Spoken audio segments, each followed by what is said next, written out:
Nearly a year without uploading a long form video? Insane concept. I would never do that.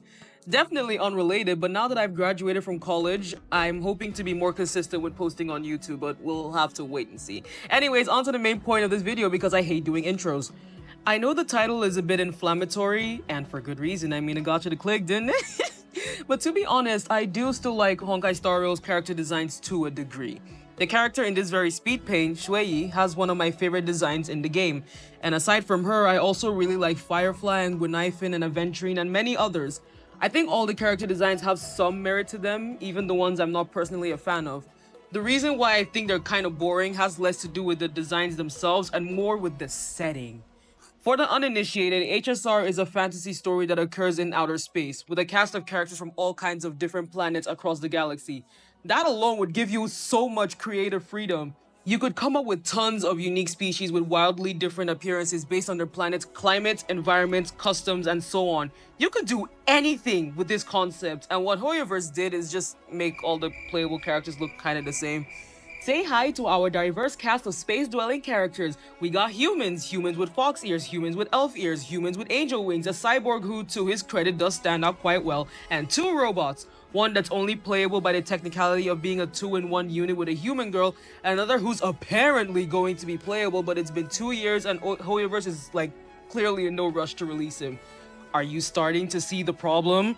Now, obviously, I know not all of them are humans by label and are instead categorized into other species such as Foxians and Hilovians, but let's be so for real, the fancy names and accessories doesn't change the fact that all of them just look very similar to regular human beings.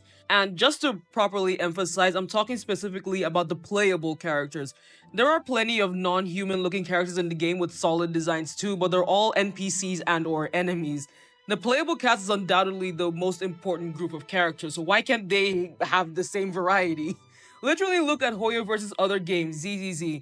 They have a wolf, a bear, a robots, I think, and a blue skin Oni in their playable cast, and that's already way more interesting. Yeah, they're also humanoid to different degrees, but that's fine, honestly. At least they still stand out in more unique ways.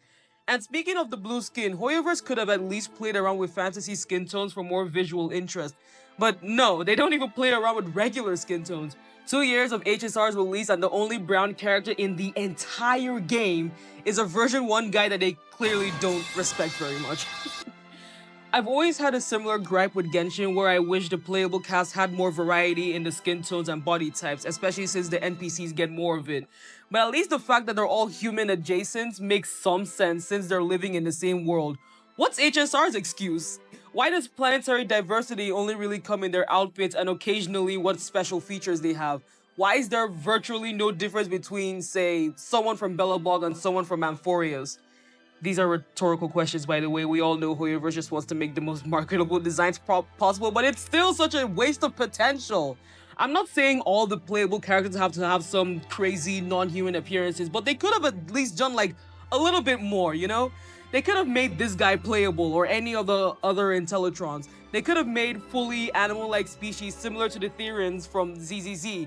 They could have given some of these suckers, I don't know, purple skin or multiple eyes, anything. But they didn't, and that just kind of sucks. But whatever, that's basically all I have to say on this.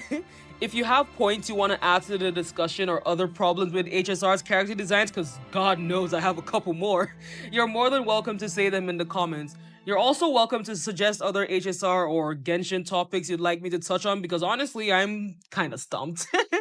For example, yeah, I guess I could make a video on how Remembrance is high-key a pointless path, but I'm not sure if I have enough to say on the topic to make like a whole video on it.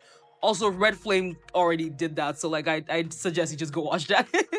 If you disagree with me though and want to say I should stop playing the game if I'm so bothered or something generic like that, I don't know, go ahead and do that too, who cares anymore. Thank you guys very much for sticking around till the end. For anyone interested, I was finally able to open the shop I've been trying to since last year. It's currently closed for the summer break, but if you want, you can visit my website links below to join the mailing list and find out when new products are available. Thanks again, and I'll see you guys next time. Bye-bye!